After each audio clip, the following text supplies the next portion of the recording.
PSC ক্লার্কশিপে এই অঙ্কটা কিভাবে করবে? এক কৃষক 9 ঘন্টায় 61 কিমি পথ যায়। সে কিছুটা পথ 4 কিমি ঘন্টায় হেঁটে যায় এবং বাকি পথ 9 কিমি ঘন্টায় বেরিয়ে যায় সাইকেলে যায়। সে কত কিমি পথ হেঁটে গিয়েছিল? স্পিডের উল্টো কি হয়? টাইম। এটা তো সবাই জানে, স্পিডের উল্টো হয় টাইম। তাহলে এখানে স্পিড প্রথমটা নিচে 4 ঘন্টা, কি লিখবো? 4। তাহলে এখানটায় পথ আমি এখানে দিয়ে দিলাম ওয়াক, হেঁটে যায়, তাই তো? আর বাকি পথ 9 ঘন্টা সাইকেলে যায়, সাইকেল দিয়ে দিলাম। তাহলে সাইকেল কত যায়? তাহলে 9 ঘন্টায় যায়।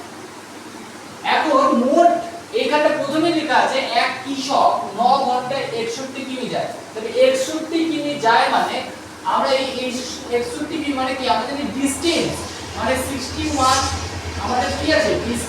ডিসটেন্স কি যদি আমরা টাইম দিয়ে ভাগ করি মানে হচ্ছে, তাহলে আমরা কি পাবো? স্পিড পাবো, তাই তো? তাহলে আমি এটা বলতে পারি যে 61 ডিভাইডেড বাই 9।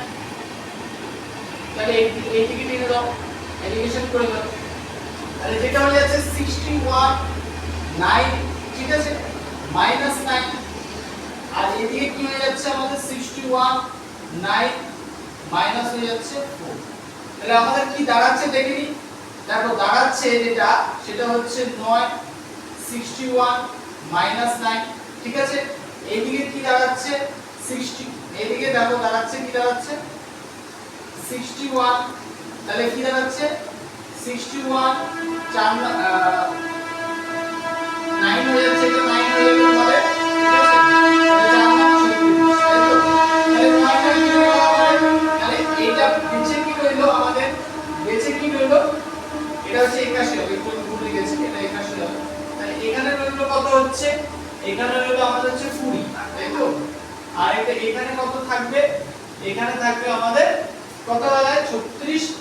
36 আর 4 হয়ে যাচ্ছে 40, মানে হয়ে যাচ্ছে তোমার 25। কত আছে? 25 থাকবে। তাহলে কেটে দাও। তাহলে কত হয়ে যাচ্ছে? আমাদের কেটে দিলে 5 দিয়ে 4 5 20, আর কত হয়ে যাচ্ছে? 5 5 25। দেখো একটা জিনিস দেখো, স্পিড কত পেয়ে গেছো? 4। আর টাইম কত পেয়ে গেছো? 4। এই পাশের স্পিড কত? এই পাশেরটা কত আছে? 9। এই পাশেরটা কত আছে? 5।